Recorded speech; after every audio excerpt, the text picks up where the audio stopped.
Adverse media is great to augment what you currently have in terms of screening, right? I think it gives you, let's say you're doing a name screen and you get a potential match. I won't say a match, you get a potential match. The first easiest thing you're likely to do is reach for Google. Can you actually tell me more about what it is? Then the real questions come in to say, how many hits am I going to go down to be convinced that this is or isn't right? How many pages am I going to go through to sort of get to that conclusion?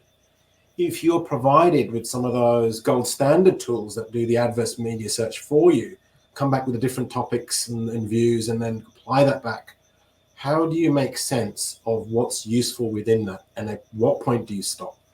That is then putting a lot of pressure, or well, not pressure, but you're putting the focus then on business process and your business process rules to say how much is enough and where do you stop?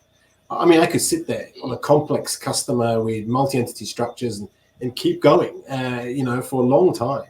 One of our listed businesses here in Australia, ANZ, one of the big four banks, a huge bank. If you did a search of what are the companies that underpin that and the company structuring of that, it's 200 that go underneath there straight away without looking into their ownerships. And then, you've got to draw a line as to what your rules say and where you actually end. So it does help, but you've got to be clear as to what that means. And if the second person comes along, will they come up with the same result?